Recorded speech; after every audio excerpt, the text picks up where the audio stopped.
Welcome to Nourish with Kristin, your weekly chat with certified nutrition therapist and lifelong foodie Kristin Whitaker, coming to you from Utah Natural Wellness with a reminder that your food should serve you. So, let's dish!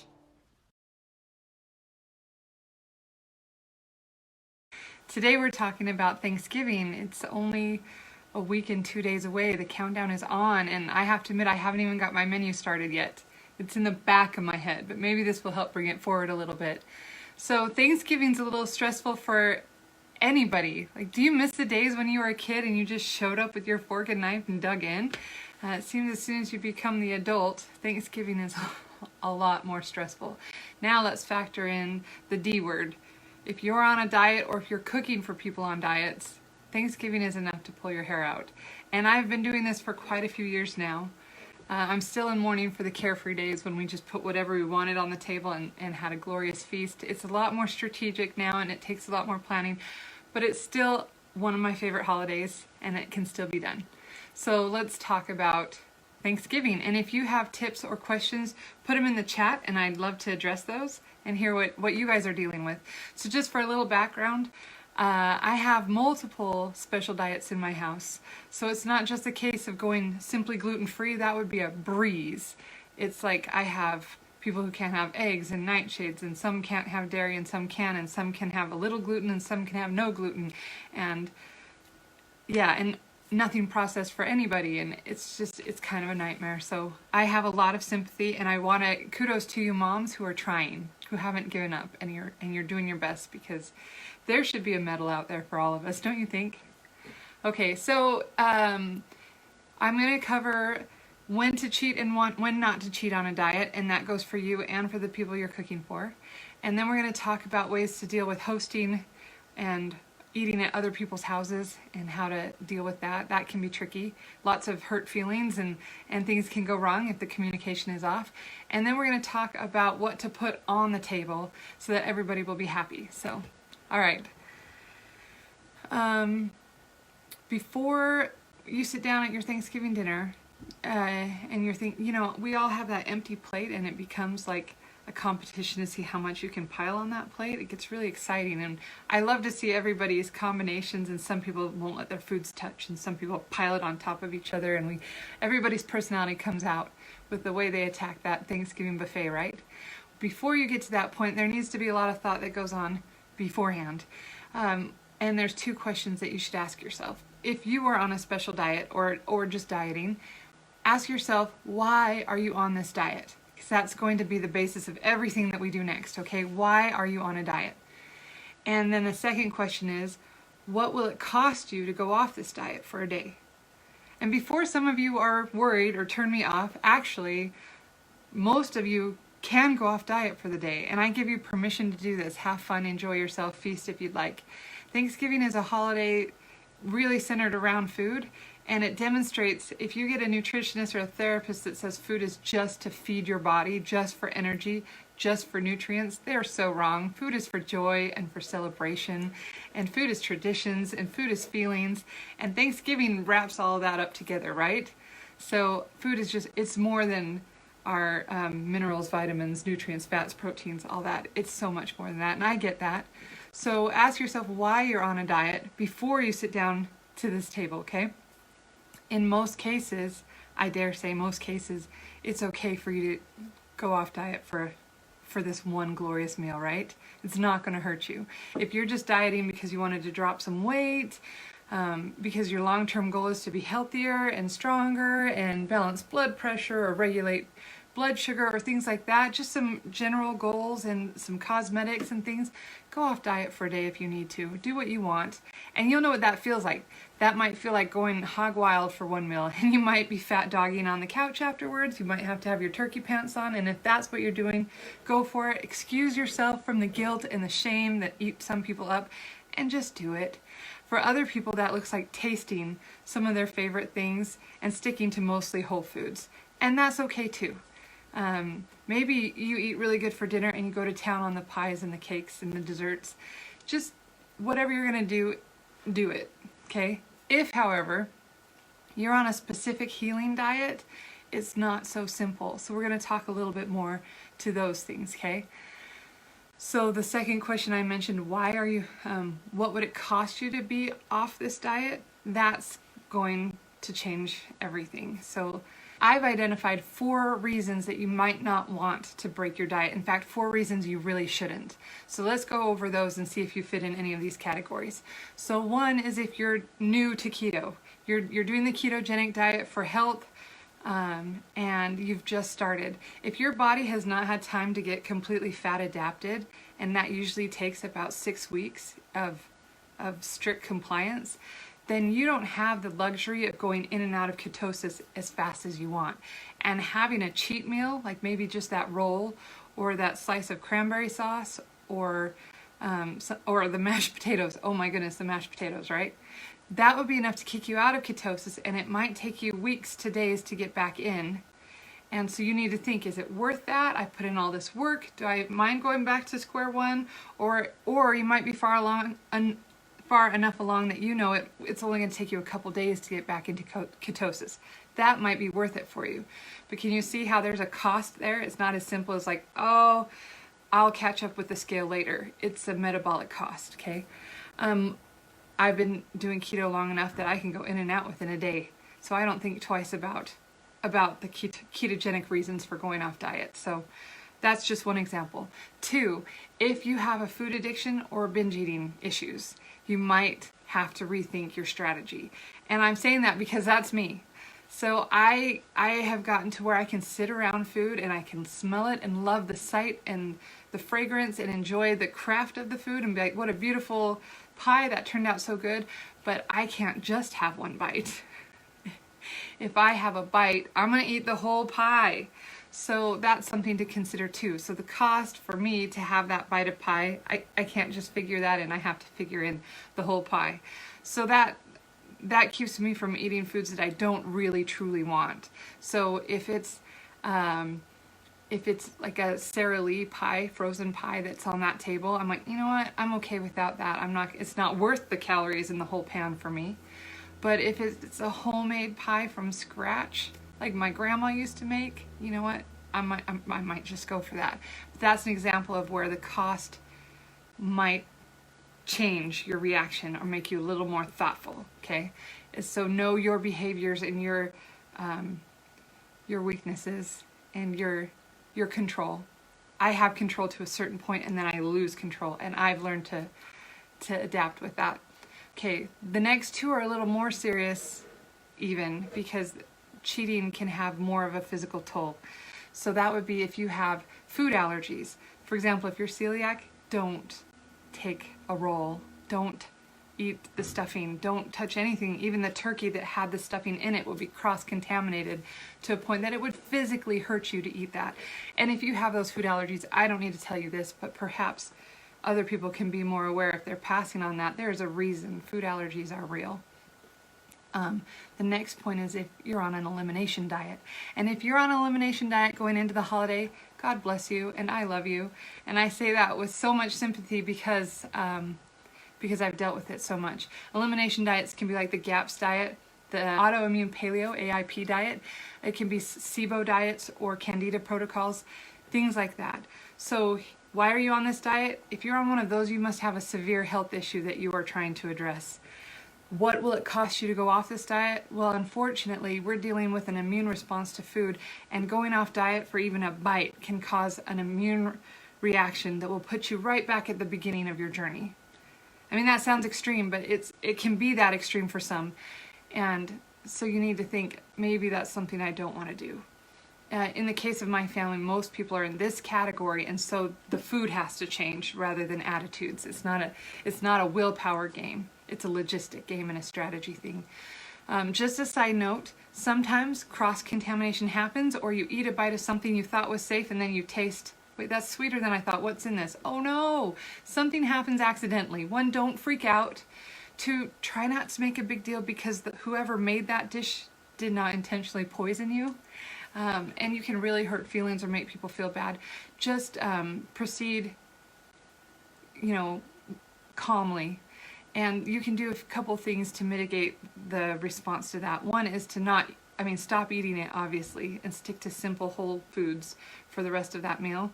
2, if you start to feel bloating or stomach upset, take a couple charcoal capsules. That can help draw out and eliminate some of the toxins that come from the immune response to that food. And then drink lots of water. Keep hydrated and liquid going through you at that meal and for the rest of the day and into the next day, just to help you pass it through sooner. So don't panic, stay calm, and it's not the end of the world. So, okay, sometimes it's not an issue so much for our own diets. It's really okay for me to sit at a table and know I can't eat everything on the table. That's okay. But it can be really hard as a caregiver if you're cooking for people that you love that have issues. Am I right? Tell me if you feel this way too. So, especially when it's your kids. It really breaks my heart to see my kids feel left out or almost like they're being punished for something they didn't do, right? When I was a little, like, if food got taken away, that was the meanest thing you can do to me. So I think that's what I draw from when I can feel what my kids feel if they're not able to eat what's on the table and celebrate the way the rest of us are. So let's talk about that for a minute. To some extent, depending on their ages, you can have this conversation with them and help them understand the cost of going off diet. Oh, sweetie, you could have that, but your stomach would hurt so bad. Do you remember how that felt? We're trying to make that better. So use language they can understand and try before you get to the meal to discuss what's going to be there, what they'll be able to eat, and why. So it's not you being cruel. It's you helping them. And most kids will respond to that, and they'll feel like they have control if they understand why. So just be really patient in explaining to them. And then when you get to the meal, if you're traveling to grandma's house or wherever, and before you sit down, say, I'm going to go through the table and show you what you can eat and what you can't eat, and I'm going to help you. And you're going to just show a little extra attention and patience with that kid, even if that kid is a teenager taller than you. They still need the reassurance that you love them, you're there, they have control, and this is for fun. This is going to be a great day. So be patient and especially mindful of that. And then going right into the dinner, I would really like to validate all the moms that are trying to create a meal that their family can enjoy. It's really hard. When I see headlines on webinars or blog posts, and they're like, make Thanksgiving a cinch or sail through with food allergies, I'm like, no, it never is. It really does take a lot of planning. So to keep your motivation up, I like to say, challenge that inner child inside of you, the one that would walk into the room and light up when you saw the table full of food, the one that got so excited because you could eat what you wanted, how much you wanted, you didn't have to eat the vegetables you didn't want, the one that just lit up when you saw the pies and the cookies. And just remember that feeling you had when you were a kid. For me, it was at my grandma's house, and she was a 15-hour drive away, so it was special just to be there. But then to see all the food that she cooked just for us was like one of my most favorite memories. Find something like that and draw strength from there, so that when you're getting stressed out because it's expensive and time consuming and you've blown up your kitchen and used every dish or something like that, you remember why you're doing it. You're doing that so that your family can have that feeling. So that's something I have to draw on all the time. Okay, it becomes really hard. One of the biggest complications of Thanksgiving dinner is it's not usually just you. For me and my weirdos at home, I can make whatever we want and we can love it and it's easy, no problems. But Thanksgiving usually means going to someone else's house for us, or we actually do 2 Thanksgiving meals, each side of the family. Both of them are traveling an hour north or an hour south, and it's really complicated. Lots of people love it. I'm not complaining about that, but it complicates things. So talk to your host beforehand, and you'll get a mix of responses. But there's something to say for graciousness, right? So if you walk in there and you're like, hey, we don't eat this, we don't eat this, we don't eat this, get that off the table, nobody responds well to that. If someone did that in my house, I'd be like, you be all moving on then. I'm not serving you. And I see people do that all the time. Just because you have a demanding diet doesn't mean you can be demanding, right? So I usually like to start out with, just so that you're aware, I have a daughter that can't have this and a son that can't have this. You don't need to do anything but we might be bringing our own food, or if I ask you what's in the food, please don't be offended. I'm just trying to navigate. It's tricky.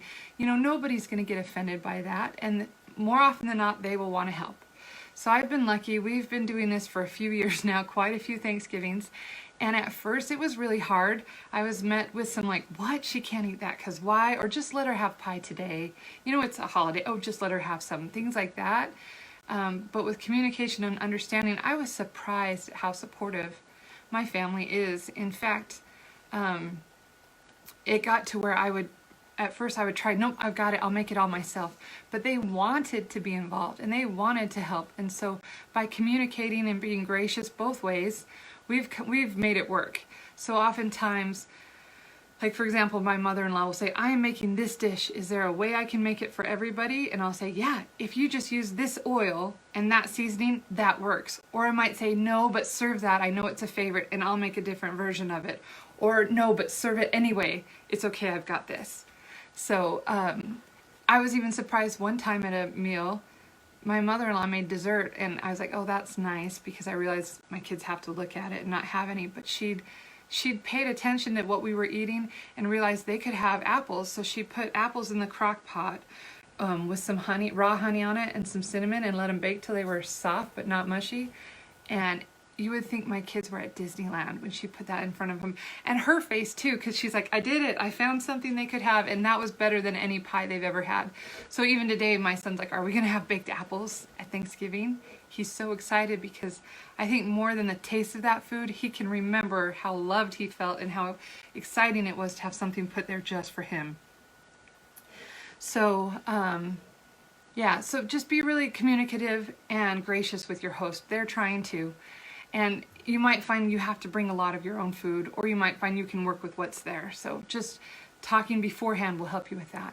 Okay, so then part of the magic of Thanksgiving is having a table that is completely full, right? And having so many options, they don't all fit on your plate. So I always try to bring some of the basics, like easy dishes, because we don't want to overwhelm ourselves. But things like, you know, mashed sweet potatoes or green beans, or, you know, just simple vegetable dishes so that there are options. Cream corn is a really easy, tasty one to make. Half of my family can't eat it, but it was so easy for me to make. I don't mind putting that out on the table, and it's available for everybody, and it kind of like adds to that dazzle. Oh, there's so many dishes on the table. So do easy dishes like that. So then an important part of this, remember I said that feeling I got when I walked into my grandma's house and I felt so special, and I'm channeling that feeling to give me energy to put all the work into this. Well, I want my kids to feel that too.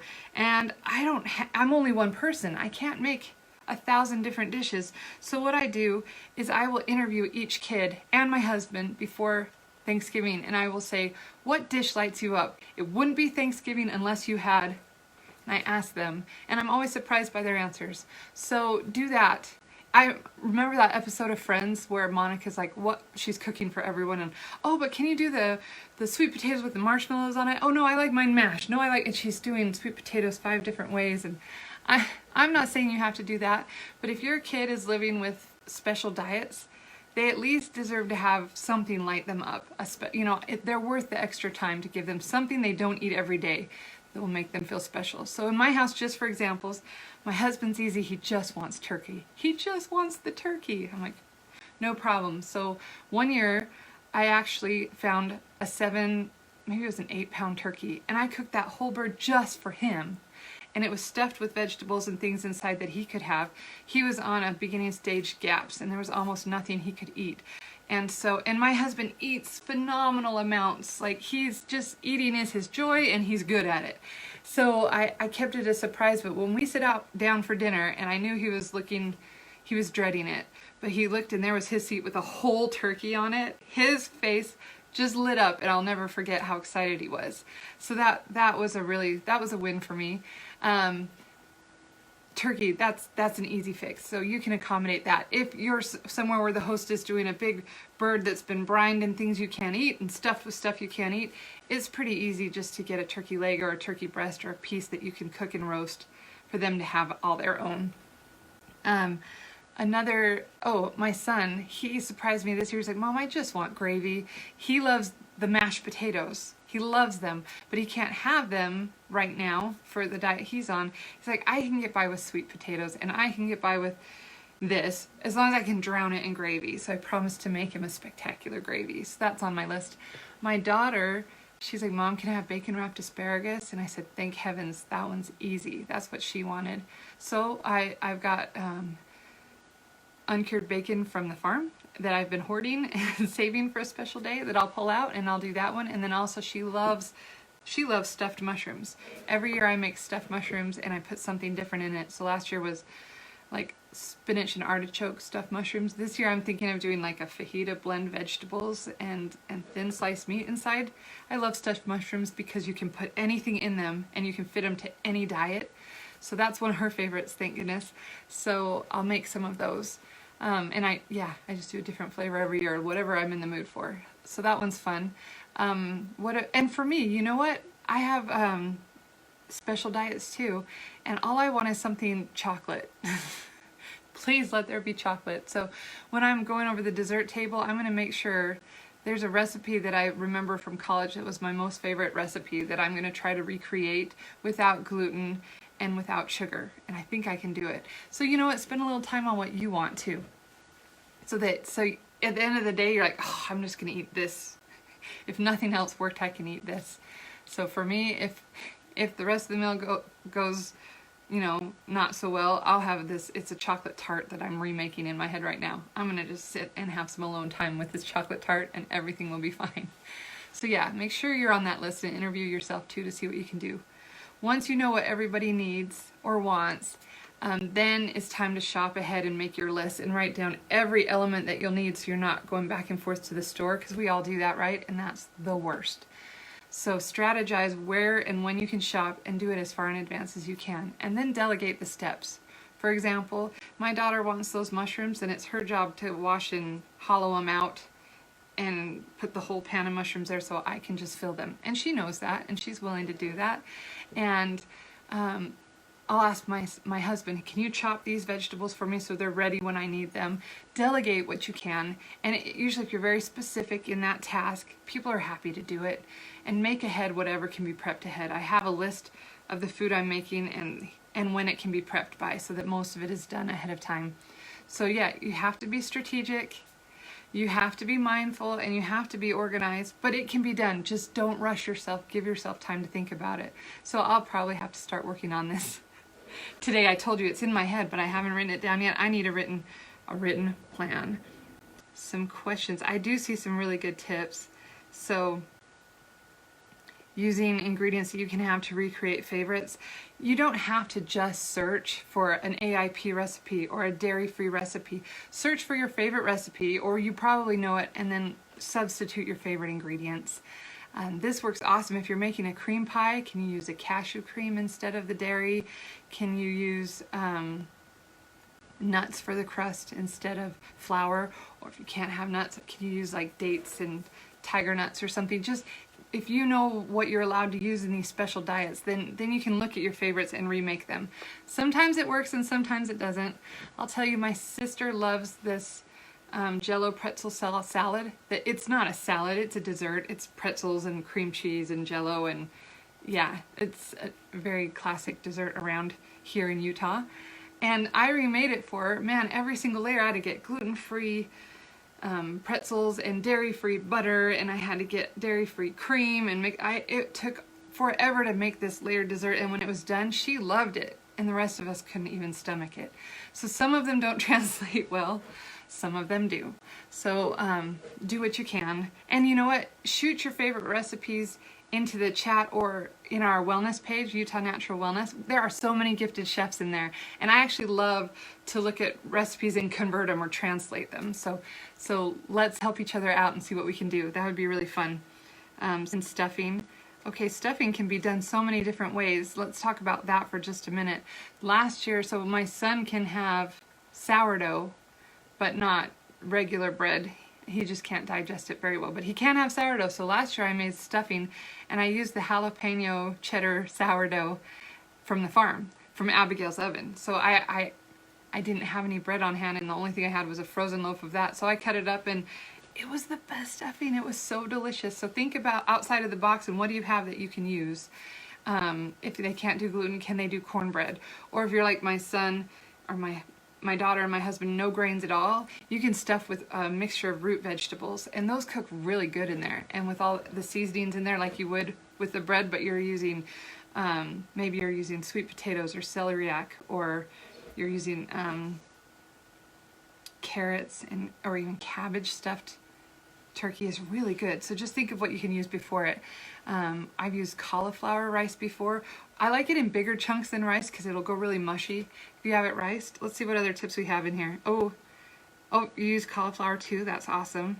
And pumpkin pie, that's a great tip. That can be remade for almost any major diet I think of, even keto. So if pumpkin pie is a staple for you, you can most likely have it. That's awesome. Getting some great comments. So anyway, Thanksgiving does not have to be a horrible thing. You just need to delegate and be strategic, and above all, stay calm. So Thanksgiving has every trigger point for me personally I can think of. So I get really hyped up with food. I want people to enjoy it. So it's important to me that it's hot and plated and nice.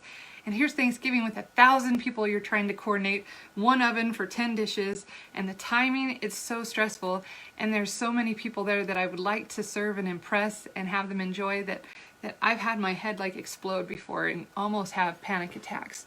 So I have to stay very centered and calm. And sometimes I have to step outside in the cool air and just breathe for a second and be like, it's okay. It's okay if this gets overcooked. It's okay if this is a little bit cold. It's okay if I forgot the pie at home. Nobody's gonna miss it, and the day will still be wonderful. So do what you can to self-care and keep yourself in one piece, because they will remember you having a meltdown much more than they will that somebody didn't get this certain dish or you overcooked this. So take care of yourself. And then afterwards, when dinner's on the table, just sit back and enjoy and watch people's faces and have conversation. You might find you aren't as focused on the food as you thought you would be, that you're just taking in the experience of Thanksgiving dinner. Bask in it. There's so much to be grateful for, and it's all sitting there around you. And I think ultimately the food is just the canvas behind, the backdrop behind this feeling of Thanksgiving. So focus on that. And then the other bonus, you've put in so much work to make this meal, you will most likely have leftovers. If you're a mom cooking for special diets and every day is from scratch and every day is a battle, leftovers are from heaven. So that's the biggest bonus for me. I don't have to think about cooking for 1, maybe 2 days. I can take off. I'm taking a nap. So definitely take a break. You deserve it. Do we have any more questions? Pop them in, or comments. I love everybody that's been participating. Thank you. Okay, well, if you haven't got your turkey yet, now is the day. We're open from 2 to 6 on Tuesdays and Thursdays at Utah Natural Meat, and we have lots of beautiful birds, but they're mostly starting around 20 pounds and up, which most likely means you want to put it in the fridge by Friday to start thawing out, to be thawed in time for Thanksgiving. So this week is your week. Come get your bird. And then come tell me what you're fixing. I love this time of year because people can't help themselves. They can't help but tell the girl behind the counter, oh, I'm fixing this, and I'm just soaking it up. I love all the ideas. I love to see what everybody does. So come in and talk to me there. If you need more help coming up with dishes or recipes or planning for the big day, shoot me an email, Kristin, at Kristin, at nourishwithkristin.com, or shoot a note into the Facebook group, because we have so many talented people in there. Like the Hive Mind in our Facebook group is amazing because so much creativity. And then always you can set up a session with me if you want to talk past Thanksgiving, how to strategize long-term health goals. Let me know at nourishwithkristin.com. Okay, thank you for coming today. Thanks for joining the conversation, and I truly wish you guys the best Thanksgiving ever. And because Thanksgiving is such a big event and so much strategizing and planning, I won't have a Facebook Live next week. I'll probably be shopping for our dinner. So I will catch you after the holiday, and I can't wait to hear what you made.